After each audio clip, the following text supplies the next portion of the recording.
Soya பன்னீர் tofu எப்படி பண்ணுறதுன்னு இந்த வீடியோவில் பார்க்கலாம். ரொம்ப காஸ்ட் எஃபெக்டிவாகவும் இருக்கும். இந்த சோயா வந்துட்டு டிபார்ட்மெண்ட் ஸ்டோர்லேயும் மளிகை கடையிலையுமே நம்மளுக்கு கிடைக்கும். இது வந்து லைட் எல்லோயிஷ் கலரில் இருக்க இந்த சோயாவை வாங்கிட்டு ஒரு 200 கிராம் எடுத்துக்கலாம். ஊற வச்சுட்டு நல்லா ஓவர் நைட்ஸ் ஊற வச்சு எடுத்துக்கணும். ஒரு 10 to 15 டைம்ஸ் நல்லா வாஷ் பண்ணி எடுக்கிற மாதிரி இருக்கும். இந்த மாதிரி தோலெல்லாம் நல்லா பிதுக்கி விட்டு நம்ம வந்து கருப்பு உளுந்து வந்து தோல் எப்படி வாஷ் பண்ணி எடுப்போமோ அந்த அளவுக்கு இதை தோலை நல்லா க்ளீனாக வாஷ் பண்ணி எடுக்கணும். இப்போ இந்த அளவுக்கு நல்லா க்ளீனாக வாஷ் பண்ணி எடுத்தாச்சு. இதை ஒரு மிக்சி ஜாரில் சேர்த்துக்கலாம்.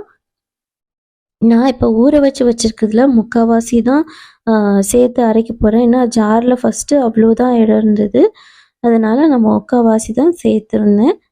மிச்சத்தை அப்படியே வச்சுருந்து அப்புறம் கிரேவி பண்ணும்போது ஆட் பண்ணிட்டேன். ஏன்னா இதுலேயே எனக்கு 1 லிட்டர் மேலே மில்க் கிடச்சிருந்தது. ஸோ அதோடு நான் ஸ்டாப் பண்ணிட்டேன். இப்போ இது வந்துட்டு ஜாரில் சேர்த்துட்டு ஒரு பல்ஸ் மோடில் ஃபஸ்ட்டு லைட்டாக பல்ஸ் பண்ணிவிட்டு அதுக்கப்புறம் 1 லிட்டர் தண்ணி ஆட் பண்ணிக்கிட்டேன்.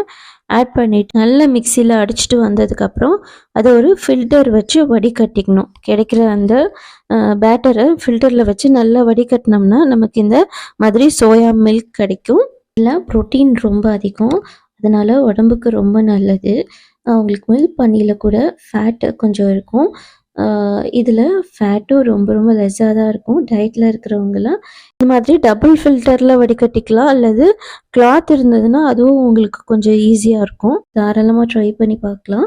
தேங்காய் பால் எடுக்கிற மாதிரியான சேம் ப்ராசஸ் தான் இதுக்கும். அந்த அரைச்ச விழுதை வந்து இந்த ஃபில்டரில் போட்டு வடிகட்டிட்டு மறுபடியும் சக்கையை மிக்சியில் போட்டு தண்ணி ஆட் பண்ணி நல்லா பிளெண்ட் பண்ணி மறுபடியும் வடிகட்டணும். நான் இதே மாதிரி ஒரு 5 டைம்ஸ் பண்ணியிருந்தேன். அதுக்கப்புறம் தான் அந்த சக்கை ஓரளவுக்கு கொஞ்சம் ட்ரை ஆன மாதிரி இருந்தது. அதுக்கப்புறம் அதை நான் செடிங்களுக்கு யூஸ் பண்ணிக்கலாம். அந்த சக்கையையும் நம்ம வேஸ்ட் பண்ண தேவையில்லை.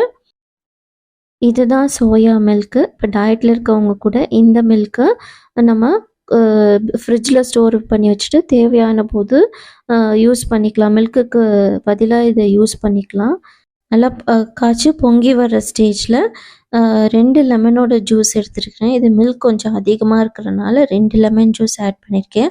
இந்த லெமன் ஜூஸ் ஆட் பண்ணிவிட்டு நல்லா சிம்மில் வச்சுட்டு நல்லா மிக்ஸ் பண்ணி கொடுக்கணும். சிம்மில் வச்சுட்டு நல்லா கிளறி விட்டுட்டே இருக்கணும், இல்லாட்டினா அடி பிடிக்கும்.